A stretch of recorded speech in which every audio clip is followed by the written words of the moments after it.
नमस्कार दोस्तों। हम डॉक्टर अंबेडकर का फिर जन्मदिन मनाएंगे। हम डॉक्टर अंबेडकर के जन्मदिन पे फिर कस्में खा रहे हैं। हम संविधान की बार बार प्रति को माथे से लगा रहे हैं और हम कह रहे हैं कि हम वह भारतवर्ष बना रहे हैं, वह लोकतंत्र बना रहे हैं जो संविधान में वर्णित है। उस संविधान के हम कसम खाते हैं जिसको हम रोज कई बार कत्ल करते हैं। जी हां, आज यही हो रहा है और इसी पर आपसे बात करूं। कम से कम अंग्रेजों में शर्म थी जब जनरल डायर ने जलियांवाला बाग कांड के मामले में यह एक्शन लिया था और जनरल डायर को सेवानिवृत्त कर दिया था। हालांकि सजा होनी चाहिए थी, कोर्ट मार्शल होना चाहिए था, वह तो नहीं हुआ, लेकिन उसको जबरी रिटायर कर दिया गया। चलिए, हम इस पे संतोष कर, लेकिन प्रकृति ने वह न्याय किया जो अंग्रेज सरकार ने नहीं किया था। जनरल डायर को कुछ ही दिन में अचानक ब्रेन हेमरेज हुआ और पूरे शरीर में लकवा मार गया। आखिरी 7 साल वो बेड पर पड़ा रोज अपनी मौत को मांग रहा था कि गॉड मुझे मौत दे दो, मुझे मौत दे दो। जी हां, इस तरह से स्थितियां थी। और उसके साथ है उसके दूसरे साथी माइकल को ऊधम सिंह ने सभा कक्ष में पहुंचकर गोली मारी थी और बदला लिया था। हमारे 1,500 निर्दोष नागरिकों को, शांतिपूर्ण सभा कर रहे उन कांग्रेस जनों को गोलियों से भून डाला था उन लोगों ने। तब भी तमाम सारे लोग गद्दार थे। आज लगातार इसी तरह से हो रहा है। देश में हिंसक भीड़ टूट पड़ी है, चाहे उन सभी राज्यों में जहां हम संविधान कहते हैं हम उसकी रखवाली कर, कोई भगवाई है और कोई दूसरी तरह से। तो यह हिंसा का खेल तांडव चल रहा है और यह हिंसा भड़काई जा रही है, लगातार भड़काई जा रही है। उदाहरण से शुरू करता हूं।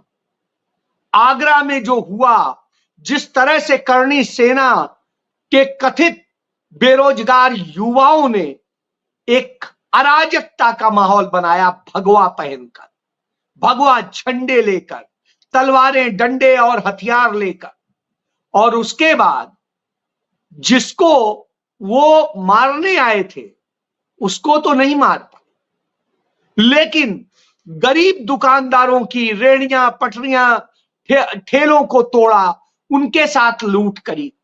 तो और उसके बाद चिल्लाते हैं कि हम राजपूत, हम राजपूत। कौन से राजपूत, किस राजा के पूत? जवाब नहीं, क्योंकि जो कहानी है वो गंदगी पैदा करती है, उसे छोड़ ही देना चाहिए। हम तो सम्मान करते हैं, छोड़ देते। इतिहास बताता है कि क्या है चरित्र। अब आ जाइए बंगाल के मुर्शिदाबाद, जिस तरह से घटना होती है, जैसे वक्त के नाम पर विरोध होता है और उसके बाद हिंसा होती है, और हिंसा दोनों तरफ से होती है, और नतीजा होता है कि कई लोगों की मौत हो जाती है, कई लोग वहां से पलायन करते हैं और बहुत सारी घटनाएं होती हैं, दर्जनों लोग घायल होते हैं।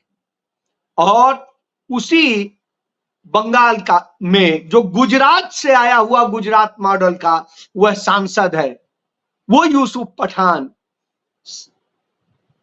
पीते हुए, चाय की चुस्की लेते हुए अपनी फोटो शेयर करता है और कहता है, अब मैं आराम महसूस कर रहा हूं, मौत पर आराम महसूस करने वाले। तब हमें लगता है कि हम जनरल डायर को कहते हैं। जनरल डायर और इनमें क्या अंतर है? जब हम देखते हैं कैसे गुजरात के दंगों में चुन चुन के लोगों को मारा जा रहा था और नरेंद्र मोदी रिलैक्स कर रहे थे, ये गुजरात मॉडल, इस संविधान के रक्षक उसे सम्मान करने वाले नहीं हो सकते।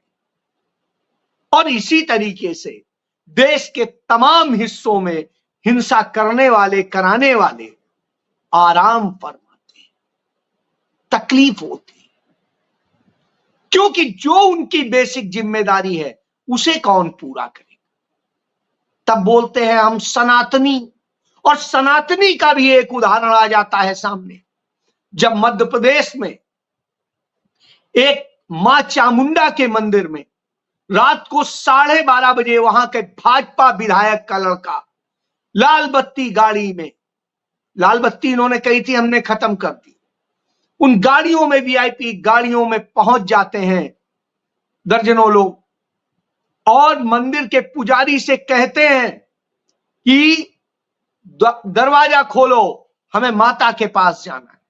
वो कहते हैं शयन आरती के बाद में सनातन के मुताबिक दरवाजा नहीं खोला जा सकता है, अब सुबह दर्शन कीजिएगा, माता विश्राम कर रही।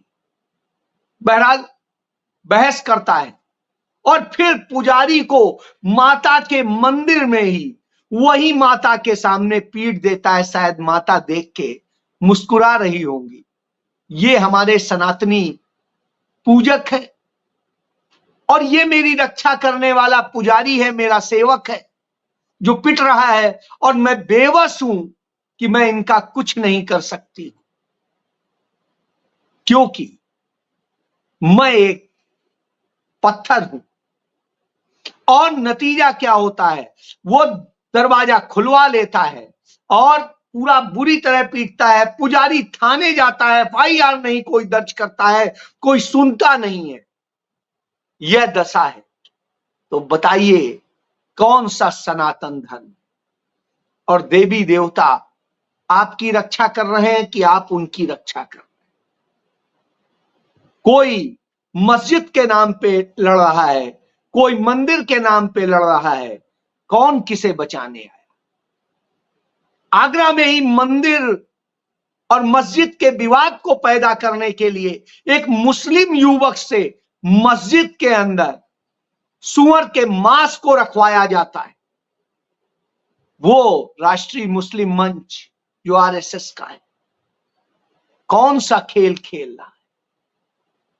दंगे भड़काने कराने की वो साजिशें जो की जा रही हैं बार बार, क्यों की जा रही? क्योंकि असली बातों से आपका ध्यान भटकाया जा सके। आज देश की दुर्दशा है, जिस तरह से उद्योग का क्षेत्र है बुरी तरीके से डाउन गया है, जिस तरह से रोजगार छिन रहे हैं, जिस तरह से और बर्बादी आ रही है, टैरिफ के खौफ में बाजार गिरा हुआ है, अर्थव्यवस्था बिगड़ी हुई है, उस पर चर्चा ना हो।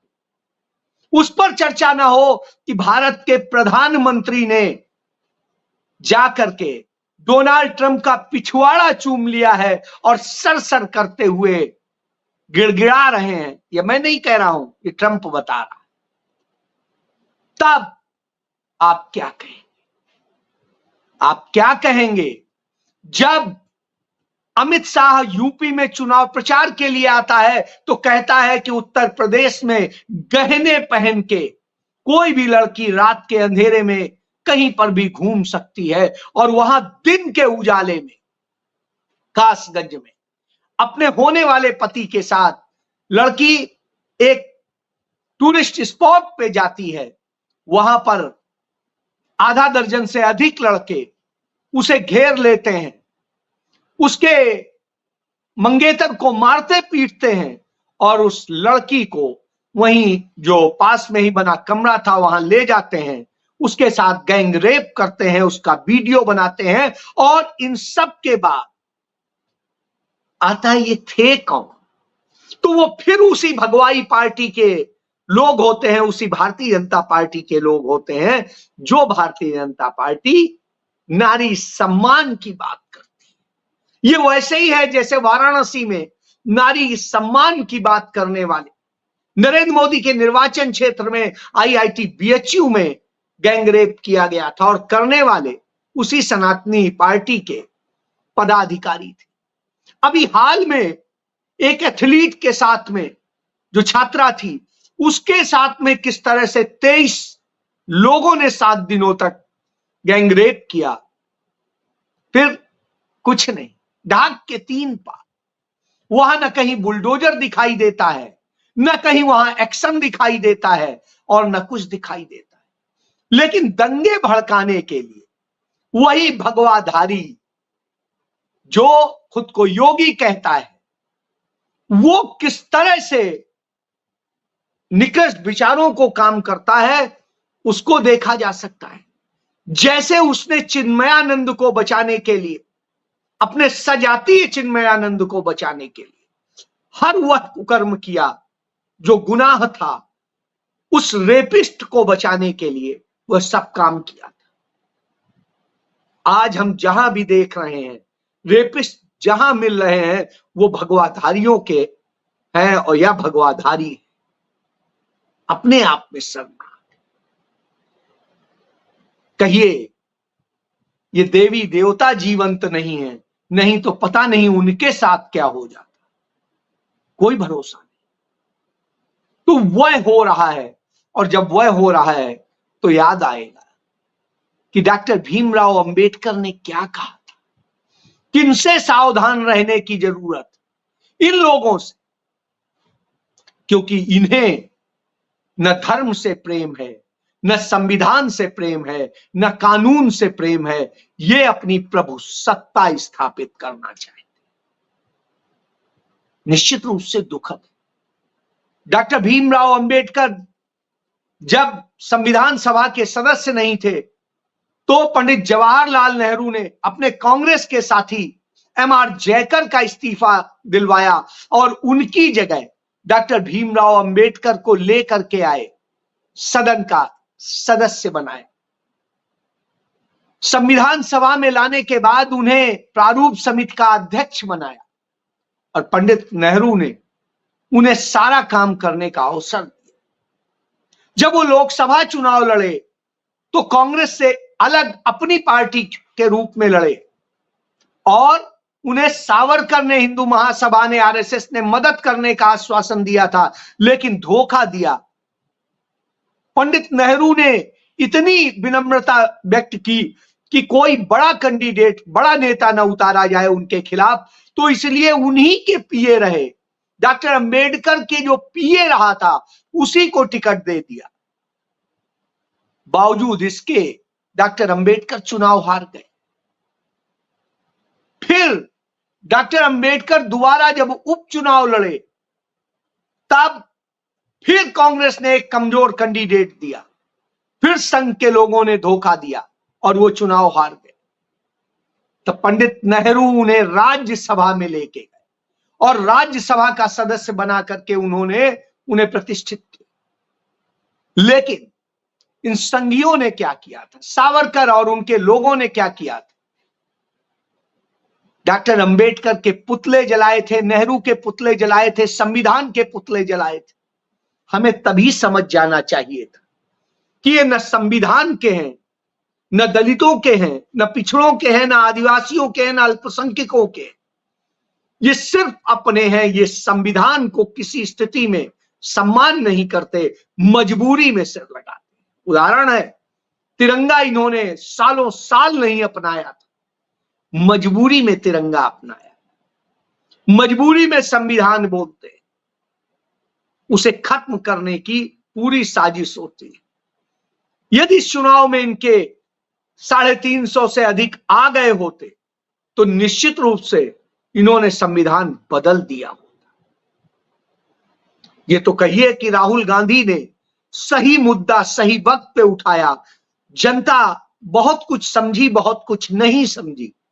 यदि पूरा समझ जाती तो शायद समस्या ही नहीं होती, ये दंगे फसाद की जड़ ही नहीं होती। लेकिन कम समझी तो अब झेल रही, और रोज रेप का लड़कियां शिकार हो रही, दंगे फसाद हो रहे, लोग मारे जा रहे, और प्रकृति भी वह न्याय नहीं कर रही है जो उसने जनरल डायर के साथ किया था। जनरल डायर आखिरी वक्त में अपनी मौत मांग रहा था, मौत मांगते मांगते मरा है। 7 साल उसने मौत मांगी, बिस्तर पे पड़े। सोचिए, यह है तो प्रकृति कब न्याय करेगी पता नहीं, लेकिन आप अभी भी नहीं समझे तो कल के दिन आपकी भी बेटी शिकार हो सकती है, आपका भी बच्चा इसी तरह से अराजक बन करके घूमेगा, और न उसे ज्ञान होगा, न रोजगार होगा, और कहीं मर जाएगा कासगंज के उसी गुप्ता लड़के की तरह से जो बड़ा सनातनी बना घूम रहा था और मारा गया था। जी हां, आपके ही बच्चे बने, नेताओं के नहीं। वो तो जाके मंदिर में जबरन खुलवाएंगे अपने मुताबिक उसके कपाट, और ऐसे रहेंगे, उन पर FIR भी नहीं। जी हां, यही सच। तो जान लीजिए, समझ लीजिए, अभी भी वक्त है। इसीलिए राहुल गांधी कहते हैं संविधान को समझिए, उसका सम्मान कीजिए, उसका पालन कीजिए, और सबकी खुशहाली के बारे में सोचिए। खुद भी खुश रहिए, दूसरे को भी खुश रखिए, न डरिए न डराइए। हम सब आगे बढ़े, और तब कोई ट्रंप यह नहीं कह पाएगा कि कहीं के प्रधानमंत्री, शासनाध्यक्ष उसके पिछवाड़े को चूम रहे हैं और कह रहे हैं, गिड़गिड़ा रहे हैं, सर मेरी सुन लीजिए, सर मुझसे बात कर लीजिए। जी, फैसला आपका है। जय।